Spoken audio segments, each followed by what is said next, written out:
ខេត្តបន្ទាយមានជ័យរបស់យើងទៅមិនចាប់ផ្ដើមថ្ងៃមុនសោះសាប់តាលើមកដល់ថ្ងៃចុងក្រោយអីណាទេអញ្ចឹងហើយបើសិនជាអត់បានដើរលេងថ្ងៃហ្នឹងទេប្រកាសជាស្ដាយជាមិនខានព្រោះរងចាំរហូតដល់មួយឆ្នាំឯណោះទៅយើងមានសង្ក្រានម្ដងទៀតអញ្ចឹងហើយអត់ឲ្យពេលវេលាកន្លងផុតទៅទេទោះបីជាយ៉ាងណាក៏ទៅឲ្យបានថ្ងៃចុងក្រោយនេះដែរប៉ុន្តែគ្រាន់តែទៅដល់ភ្លាមចាប់ភ្លៀងខ្លាំងមែនទែនតែម្ដងមកដើរលេងថ្ងៃហ្នឹងគឺតាំងចិត្តឲ្យស្រេចពីផ្ទះតែម្ដងថាបើសិនជាភ្លៀងក៏នៅតែទៅដែរព្រោះអីនឹកឃើញថាគង់តែគេបាញ់ទឹកយើងសើមដដែលទេប៉ុន្តែពេលមកដល់បងប្អូនអើយវាភ្លៀងខ្លាំងពេកយោឡើងល្ងាមែនតែម្ដងប៉ុន្តែអត់អីទេទោះល្ងាប៉ុណ្ណឹងក៏មិនមែនជាឧបសគ្គដែរចំពោះអ្នកដែលមុះមុតដូចជាក្រុមរបស់យើងក្នុងការដែលចូលទៅមើល concert តលអញ្ចឹងណាគ្រាន់តែភ្លៀងហើយភ្លាមបងប្អូនអើយមិនថាខ្ញុំមិនថាគេខំសម្រុកចូលទៅខាងក្នុងដើម្បីបានទៅមើលតារាចិត្តអញ្ចឹងណាតែមានណាចូលបានតែត្រឹមហ្នឹងទេអស់ហើយប្រឡោះខាងមុខហ្នឹងគឺពេញតែម្ដងបងប្អូនមិត្តយូរໄວប៉ាវដាច់ផឹងតែម្ដងចាយខំបជារិតមិនក៏អត់ចូលដែរ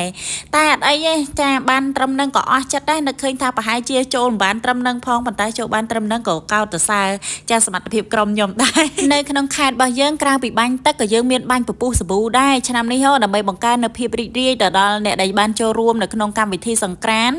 នៅឯសួនរបស់យើងចាហើយនេះគឺជាសកម្មភាពខ្លះៗក្នុងការដែលគាត់ចាប់ផ្ដើមបាញ់ទឹកផងបាញ់ពពុះសាប៊ូផងរួមជាមួយនឹងចា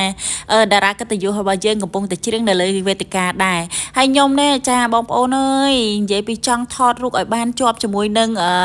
អីគេពពុះសាប៊ូហ្នឹងប៉ុន្តែជ្រៀតចូលដំបងហ្នឹងចូលបានហើយចាប៉ុន្តែឧបសគ្គមួយទៀតហ្នឹងគឺអ្នកបាញ់គេបាញ់ទៅខាងនោះបាត់អូយសេតអើយសែនសេតតែម្ដងប៉ុន្តែអត់អីទេយ៉ាងហោចណាស់ក៏បានរូបថតស្អាតខ្លះៗដែរនៅកន្លែងគេបាញ់ពពុះសាប៊ូហ្នឹង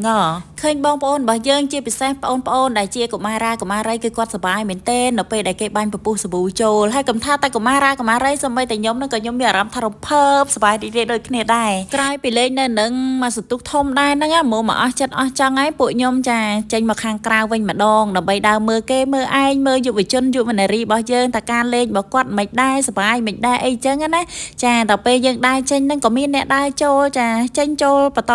ហើយនេះចាប្រុសស្អាតម្នាក់នេះគេបាញ់ទឹកចំមុខខ្ញុំថាចាំមើលខ្ញុំថតចូលពេកខ្ញុំហើយឥឡូវខ្ញុំថតតបានមែនតែម្ដងចាបន្ទាប់ពីក្រុមរបស់យើងបានដើរទៅដើរមកចាជុំវិញចាសួនរបស់យើងហើយនៅពេលនេះដែរគឺដល់ពេលវេលាដែលយើងត្រូវណាត់គ្នាដើម្បីនឹងចេញមកខាងក្រៅមកចាំឡានចាំអីអញ្ចឹងណា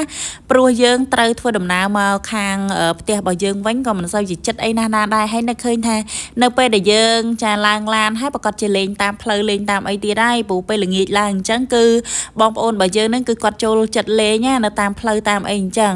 ហើយនៅពេលដែលគេឃើញចាពួកខ្ញុំណាចាមានកំភ្លើងបាញ់ទឹកបាញ់អីនិយាយពីថាឡើងតួសាច់តែម្ដងកំពុងតែល្ងាស្រាប់ផងមានណាសទឹកកកទៀតប៉ុន្តែអីយើងតាំងចិត្តជាអ្នកប្រយុទ្ធចាអញ្ចឹងយើងកុំខ្លាចចាក៏ទឹកកកប៉ុណ្ណឹងហ្នឹងហើយអរគុណច្រើនលើវីដេអូរបស់យើងមកដល់ទីបញ្ចប់ហើយជួបគ្នាវីដេអូក្រោយទៀត